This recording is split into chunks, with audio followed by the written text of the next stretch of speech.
ಎಲ್ಲರಿಗೂ ನಮಸ್ಕಾರ ಸ್ನೇಹಿತರೆ. 2026ರ T20 ವಿಶ್ವಕಪ್ ಸೂಪರ್ 8ರ ಮೊದಲನೇ ಪಂದ್ಯಕ್ಕಾಗಿ ನಮ್ಮ ಭಾರತ ಮತ್ತು ಸೌತ್ ಆಫ್ರಿಕಾ ತಂಡಗಳು ಎದುರಾದರೆ ನೋಡುತ್ತಾ ಇವೆ. ಇನ್ನು ಈ ಪಂದ್ಯಕ್ಕಿಂತನೂ ಮುಂಚೆ ಆಸ್ಟ್ರೇಲಿಯಾದ ದಿಗ್ಗಜ ಆಟಗಾರ ಆಗಿರುವಂತಹ ಪ್ಯಾಟ್ ಕಮಿನ್ಸ್ ಮತ್ತು ಮಾಜಿ ಆಟಗಾರ ಆಗಿರುವಂತಹ ರಿಕ್ಕಿ ಪಾಂಟಿಂಗ್ ಕೊಟ್ಟರು ಭಾರತದ ಬಗ್ಗೆ ದೊಡ್ಡ ಹೇಳಿಕೆ. ಇನ್ನು ಅಭಿಷೇಕ್ ಶರ್ಮಾ ಬಗ್ಗೆ ಹೇಳಿದ್ದನ್ನ ಕೇಳಿದ್ರೆ ನೀವು ಕೂಡ ಶಾಕ್ ಆಗ್ತೀರಾ ಪ್ಯಾಟ್ ಕಮಿನ್ಸ್ ಅವರು. ಅಷ್ಟಕ್ಕೂ ಪ್ಯಾಟ್ ಕಮಿನ್ಸ್ ಮತ್ತು ರಿಕ್ಕಿ ಪಾಂಟಿಂಗ್ ಏನೆಲ್ಲ ಮಾತನಾಡಿದ್ದಾರೆ ನಮ್ಮ ಟೀಮ್ ಇಂಡಿಯಾದ ಬಗ್ಗೆ ಅಂತ ತಿಳ್ಕೊಂಬರೋಣ ಬನ್ನಿ. ಅದಕ್ಕಿಂತ ಮುಂಚೆ ನೀವೇನಾದ್ರೂ ಟೀಮ್ ಇಂಡಿಯಾದ ಅಪ್ಪಟ ಅಭಿಮಾನಿಯಾಗಿದ್ದಲ್ಲಿ ಈ ವಿಡಿಯೋಗೆ ಒಂದು ಲೈಕ್ ಕೊಟ್ಟು ನಮ್ಮ ಚಾನಲ್ ಅನ್ನ ಸಬ್ಸ್ಕ್ರೈಬ್ ಮಾಡ್ಕೊಳ್ಳಿ. ಹಾಗೆ ನಮ್ಮ ಭಾರತ ತಂಡ ಸೌತ್ ಆಫ್ರಿಕಾ ವಿರುದ್ಧ ಗೆಲ್ಲುತ್ತಾ ಇಲ್ವಂತ ಕಮೆಂಟ್ ಮಾಡೋದನ್ನ ಮರಿಬೇಡಿ.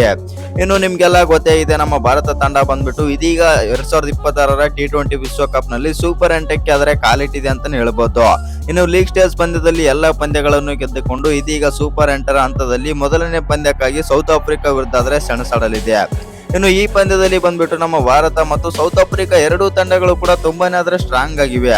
ಆದ್ರೂ ಕೂಡ ಸ್ವಲ್ಪ ಸೌತ್ ಆಫ್ರಿಕಾ ಮೇಲೆ ನಮ್ಮ ಟೀಮ್ ಇಂಡಿಯಾ ಡಾಮಿನೇಟ್ ಮಾಡಿದೆ ಅಂತ ಹೇಳ್ಬೋದು.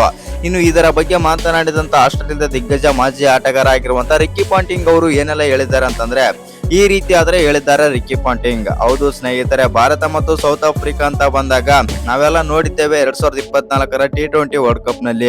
ಅವಾಗ ಬಂದ್ಬಿಟ್ಟು ಭಾರತ ಮತ್ತು ಸೌತ್ ಆಫ್ರಿಕಾ ಯಾವ ತರ ಹಣಾಹಣಿ ನಡೆಯಿತು ಅಂತಂದು ಎಲ್ಲರೂ ಕೂಡ ವೀಕ್ಷಣೆ ಆದ್ರೆ ಮಾಡಿದ್ದೇವೆ.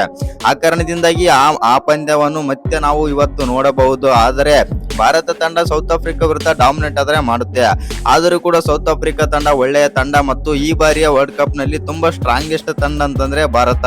ಅದನ್ನು ಬಿಟ್ಟರೆ ನೆಕ್ಸ್ಟ್ ತುಂಬಾನೇ ಸ್ಟ್ರಾಂಗ್ ಆಗಿರೋ ತಂಡ ಅಂತಂದ್ರೆ ಅದು ಕೂಡ ಸೌತ್ ಆಫ್ರಿಕಾ. ಆ ಕಾರಣದಿಂದಾಗಿ ಈ ಬಾರಿಯ ವರ್ಲ್ಡ್ ಕಪ್ ನಲ್ಲಿ ಇದು ಬಿಗ್ಗೆಸ್ಟ್ ಮ್ಯಾಚ್ ಆಗ್ಬಹುದು ಮತ್ತು ಪಾಕಿಸ್ತಾನಕ್ಕಿಂತನೂ ಇದು ವ್ಯೂವರ್ಶಿಪ್ ಅನ್ನು ಜಾಸ್ತಿ ಪಡೆದುಕೊಳ್ಳಬಹುದು ಅಂತಂದು ರಿಕ್ಕಿ ಪಾಂಟಿಂಗ್ ಆದ್ರೆ ಹೇಳಿದ್ದಾರೆ. ಇನ್ನು ಮಾತನಾಡಿದಂತ ರಿಕ್ಕಿ ಪಾಂಟಿಂಗ್ ಅವರು ನಮ್ಮ ಭಾರತದ ಬಗ್ಗೆನೂ ಕೂಡ ಮಾತಾಡಿದ್ದಾರೆ. ಭಾರತದ ಆಟಗಾರರು ಎಲ್ಲರೂ ಕೂಡ ಉತ್ತಮ ಫಾರ್ಮ್ ನಲ್ಲಿ ಆದ್ರೆ ಇದ್ದಾರೆ. ಇನ್ನು ಆ ಕಡೆ ಸೌತ್ ಆಫ್ರಿಕಾದ ಆಟಗಾರರು ಕೂಡ ಉತ್ತಮ ಫಾರ್ಮ್ ನಲ್ಲೇ ಇದ್ದಾರೆ. ಆದ್ರೆ ಈ ಭಾರತ ತಂಡ ಅಂತ ಬಂದಾಗ ಅವರು ಅಂತ ಪ್ರದರ್ಶನೆಯನ್ನು ತರುವುದಿಲ್ಲ. ಬೇರೆ ತಂಡಗಳ ವಿರುದ್ಧ ಅವರು ಡಾಮಿನೇಟ್ ಮಾಡಿ ಗೆಲ್ತಾರೆ ಸೌತ್ ಆಫ್ರಿಕಾದವರು. ಆದರೆ ಭಾರತ ತಂಡ ಅಂತ ಬಂದಾಗ ಭಾರತದ ವಿರುದ್ಧ ಆಡಲು ಅವರಿಗೆ ಸಾಧ್ಯವಾಗುವುದಿಲ್ಲ. ಮತ್ತು ಯಾಕೆಂದ್ರೆ ಭಾರತದಲ್ಲಿ ಒಳ್ಳೆಯ ಬೌಲರ್ಸ್ ಇದ್ದಾರೆ ಮತ್ತು ಒಳ್ಳೆ ಬ್ಯಾಟರ್ಸ್ ಕೂಡ ಇದ್ದಾರೆ. ಆ ಕಾರಣದಿಂದಾಗಿ ಭಾರತದ ವಿರುದ್ಧ ಇವರು ಸುಲಭವಾಗಿ ಸೋಲುತ್ತಾರೆ. ನನ್ನ ಪ್ರಕಾರ ಇದು ಒಂದು ರೋಚಕ ಪಂದ್ಯ ಆಗಬಹುದು. ಆದರೆ ಭಾರತದ ವಿರುದ್ಧ ಸೌತ್ ಆಫ್ರಿಕಾ ತಂಡ ಸೋಲುತ್ತೆ ಎಂದು ರಿಕ್ಕಿ ಪಾಂಟಿಂಗ್ ಆದ್ರೆ ಹೇಳಿದ್ದಾರೆ ಅಂತಾನೆ ಹೇಳ್ಬೋದು. ಒಟ್ನಲ್ಲಿ ಹೇಳ್ಬೇಕಂತಂದ್ರೆ ರಿಕ್ಕಿ ಪಾಂಟಿಂಗ್ ಅವರು ನಮ್ಮ ಭಾರತದ ಪರವಾಗಿ ಆದ್ರೆ ನಿಂತಿದ್ದಾರೆ. ಇನ್ನು ಪ್ಯಾಟ್ ಕಮಿನ್ಸ್ ಕೂಡ ಮಾತಾಡಿದ್ದಾರೆ. ಅಷ್ಟಕ್ಕೂ ಪ್ಯಾಟ್ ಕಮಿನ್ಸ್ ಏನೆಲ್ಲ ಮಾತಾಡಿದ್ರು ಅಂತಂದ್ರೆ ಪ್ಯಾಟ್ ಕಮಿನ್ಸ್ ಈ ರೀತಿ ಆದ್ರೆ ಹೇಳಿದ್ದಾರೆ. ನಮ್ಮ ಆಸ್ಟ್ರೇಲಿಯಾ ತಂಡ ಬಂದ್ಬಿಟ್ಟು ಇದೀಗ ವರ್ಲ್ಡ್ ಕಪ್ ನಿಂದ ಹೊರ ಆದ್ರೆ ಬಂದಿದೆ. ಆದ್ರೆ ನನ್ನ ಸಪೋರ್ಟ್ ಬಂದ್ಬಿಟ್ಟು ಭಾರತ ತಂಡಕ್ಕೆ ಮತ್ತು ಅಭಿಷೇಕ್ ಶರ್ಮಾ ಅವರು ಈ ಪಂದ್ಯದಲ್ಲಿ ಚೆನ್ನಾಗಿ ಆಡ್ತಾರಂತ ಅಂದುಕೊಂಡಿದ್ದೇನೆ.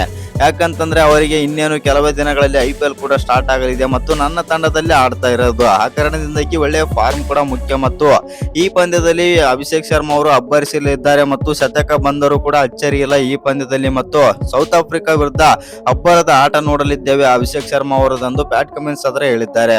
ಇನ್ನೊಂದು ಭಾರತದ ಪರವಾಗಿ ಮಾತನಾಡಿದ್ದಾರೆ ಅಂತ ಹೇಳ್ಬೋದು ಪ್ಯಾಟ್ ಕಮಿನ್ಸ್ ಅವರು.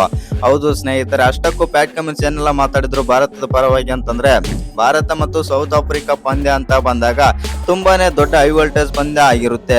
ಯಾಕಂದ್ರೆ 2023ರಲ್ಲಿ ಆ ಹೈ ವೋಲ್ಟೇಜ್ ಪಂದ್ಯವನ್ನು ನಾವು ಫೈನಲ್ ಅಲ್ಲಿ ನೋಡಿದ್ದೇವೆ. ಆ ಕಾರಣದಿಂದಾಗಿ ಎರಡೂ ತಂಡದಲ್ಲೂ ಕೂಡ ಉತ್ತಮ ಆಟಗಾರರೇ ಇದ್ದಾರೆ. ಎರಡೂ ಕೂಡ ತುಂಬಾನೇ ಸ್ಟ್ರಾಂಗೆಸ್ಟ್ ತಂಡಗಳು. ಆ ಕಾರಣದಿಂದಾಗಿ ಈ ಪಂದ್ಯ ದೊಡ್ಡ ಹೈ ವೋಲ್ಟೇಜ್ ಪಂದ್ಯ ಆಗಲಿದೆ ಮತ್ತು ಈ ಪಂದ್ಯ ನನ್ನ ಪ್ರಕಾರ ಭಾರತ ತಂಡ ಗೆಲ್ಲುತ್ತೆ ಅಂತಂದು ಪ್ಯಾಟ್ ಕಮಿನ್ಸ್ ಆದ್ರೆ ಹೇಳಿದ್ದಾರೆ. ಇನ್ನು ಈ ವಿಡಿಯೋ ಇಷ್ಟ ಆಗಿದ್ರೆ ಒಂದು ಲೈಕ್ ಮಾಡಿ, ಶೇರ್ ಮಾಡಿ. ಹಾಗೆ ಇನ್ನು ಯಾರು ಚಾನಲ್ಗೆ ಸಬ್ಸ್ಕ್ರೈಬ್ ಮಾಡ್ಕೊಂಡಿಲ್ಲ ಸಬ್ಸ್ಕ್ರೈಬ್ ಮಾಡ್ಕೊಂಡು ಬೆಲ್ ಐಕನ್ ಅನ್ನ ಆಲ್ ಇಟ್ಕೊಳ್ಳಿ. ನಿಮ್ಮ ಪ್ರಕಾರ ಈ ಬಾರಿಯ ವರ್ಲ್ಡ್ ಕಪ್ ನಲ್ಲಿ ಸೂಪರ್ 8ರಲ್ಲಿ ನಮ್ಮ ಭಾರತ ತಂಡ ಸೌತ್ ಆಫ್ರಿಕಾ ವಿರುದ್ಧ ಗೆಲ್ಲುತ್ತೆ ಅಲ್ವಾ ಅಂತ ಕಾಮೆಂಟ್ ಮಾಡೋದನ್ನ ಮರಿಬೇಡಿ.